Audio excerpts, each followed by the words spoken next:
Year 2, I'm going to read to you our complete story of The Pea and the Princess so that you can have a really good understanding of what happens at every point in the story, because next week you're going to have a go at writing your own version of the story.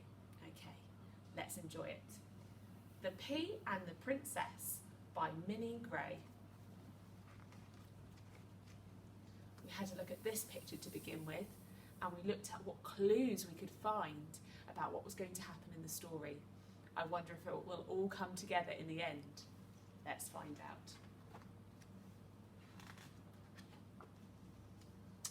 Many years ago, I was born in the palace allotment, among rows of carrot and beetroot and cabbage. I nestled snugly in a velvety pod with my brothers and sisters. I felt a tingle. I knew that somehow I would be important. There he is, in his pod.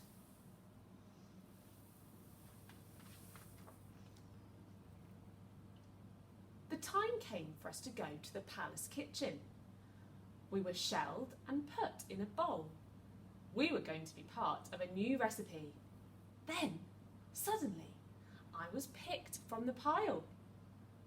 I was put in a little box with soft tissue to protect me from bruising, and I was taken by the Queen.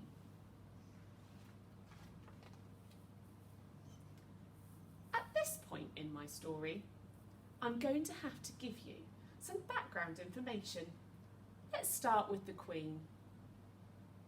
A year earlier, before I even grew on my pea plant, the Queen had been nagging her son. "You are nearly 34 years old, Prince," she said.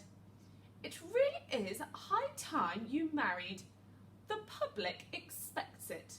Your kingdom demands it. And if you are not married within 1 year, I shall stop your pocket money." Oh dear. The Prince got quite a lot of pocket money, and he really didn't want it to be taken away. "I'll start looking for a bride immediately, Mother," he answered. And the search began.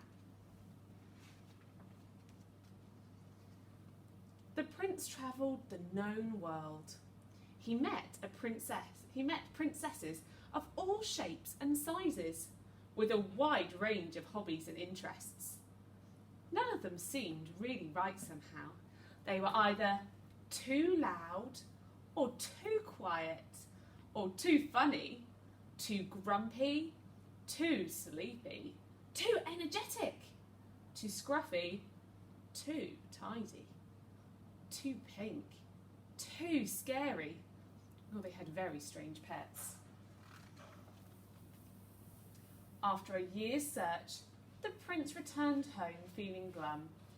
"Right, that's it," shouted the Queen. She stormed off to the palace kitchen. She came back with me in my little box. "Now," said the Queen, "listen carefully. This is something only queens know. A real princess will be able to feel this little pea as she sleeps, even if she is sleeping on top of 20 mattresses and feather beds. And you are going to marry the first girl who can feel this pea."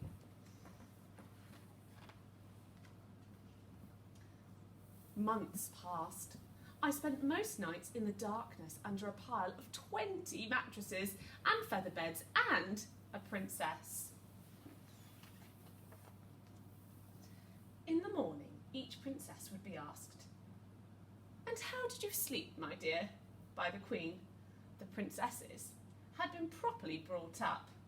They always answered politely, "Like a log, thank you, ma'am," or "Like a baby, thank you, ma'am."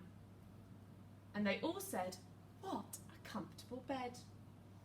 They were, as I said, all very polite princesses. "The Prince will never find his princess at this rate," I thought to myself. "I must help somehow." one night, a furious storm raged. Rain lashed the palace, thunderclaps shook the walls, lightning flashed through the window panes. There was a little knock on the palace door. A small wet person stood on the doormat. "Could this be the real princess?" gasped the Queen. Before she could say a word, the small wet person was put to bed on top of the 20 mattresses and feather beds, with me, of course, underneath. In the darkness under the mattresses, I recognised the soft snoring. I must help, I thought. I tried jiggling and wriggling. The snoring carried on quietly. I must do something, I thought desperately. I inched my way to the edge, and then I started to climb. Slowly, I struggled to the top of the towering pile. I softly rolled across the pillow right to the girl's ear. "There is something large and round and very uncomfortable in the bed under you," I whispered. And while she slept, I told her about the large, round, uncomfortable thing for 3 hours. In the morning, the Queen asked the girl how she had slept. "Oh, it was awful," she sighed. "Something large and round and uncomfortable was bothering me all night." The wedding was very grand. The Queen was interested to meet the new princess's family. I'm sure they will all live very happily together. As for me, I became a very important artefact, and now I have my own glass case. I am on display, and if you visit the right museum and look in the right place, you may have a chance to see me. Look.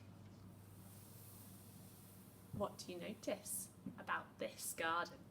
Does it look familiar to you? It's slightly different.